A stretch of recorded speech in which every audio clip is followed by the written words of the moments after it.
Questionnaire. Comment puis-je me débarrasser du faux et sécuriser le vrai? Maharaj. Dans quel but? Questionnaire. Afin de vivre une vie meilleure, plus satisfaisante, intégrée et heureuse. Maharaj. Tout ce qui est conçu par l'esprit doit être faux, car il est forcément relatif et limité. Le réel est inconcevable et ne peut être exploité à un but. Il doit être recherché pour lui-même. Questionnaire. Comment puis-je vouloir l'inconcevable? Maharaj. Qu'est-ce qu'il y a d'autre à vouloir? D'accord, le vrai ne peut pas être voulu, comme une chose est voulue. Mais vous pouvez voir l'irréel comme irréel et le rejeter. C'est le rejet du faux qui ouvre le chemin vers la vérité. Questionnaire. Je comprends. Mais à quoi cela ressemble-t-il dans la vie quotidienne? Maharaj. L'intérêt personnel et l'égoïsme sont les points focaux du faux. Votre quotidien vibre entre désir et peur. Regardez-le attentivement, et vous verrez comment l'esprit prend d'innombrables noms et formes, comme une rivière qui mousse entre les roches. Tracez chaque action à son motif égoïste, et regardez ce motif intensément, jusqu'à ce qu'il se dissolve. Questionnaire. Pour vivre, il faut prendre soin de soi, il faut gagner de l'argent pour soi. Maharaj. Vous n'avez pas besoin de gagner pour vous-même, mais vous le devez peut-être pour une femme et un enfant. Vous devrez peut-être continuer à travailler pour le bien des autres. Même juste rester en vie peut être un sacrifice. Il n'y a pas besoin d'être égoïste.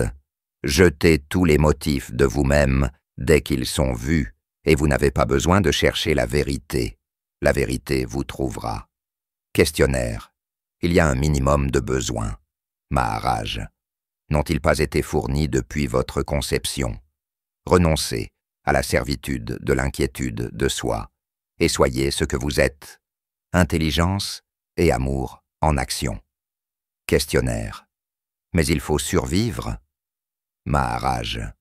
Vous ne pouvez pas vous empêcher de survivre.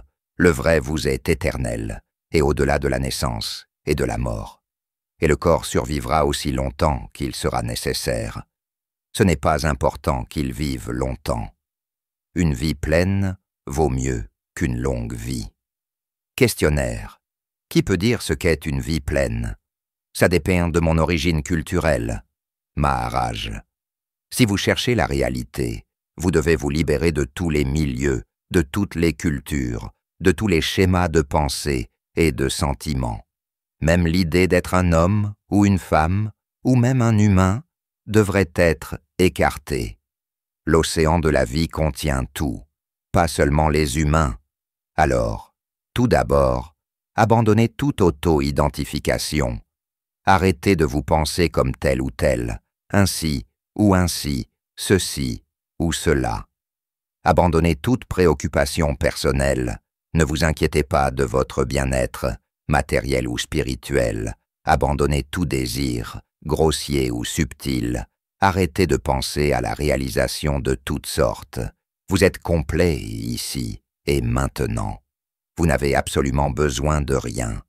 Cela ne signifie pas que vous devez être sans cervelle et imprudent, improvisant ou indifférent. Seule l'anxiété fondamentale pour soi-même doit disparaître. Vous avez besoin de nourriture, de vêtements et d'abris pour vous et les vôtres. Mais cela ne créera pas de problème tant que la cupidité n'est pas prise pour un besoin. Vivez en accord avec les choses telles qu'elles sont, et non telles qu'elles sont imaginées. Discussion avec Sri Nisargadatta Maharaj, extrait du livre « Je suis ça ».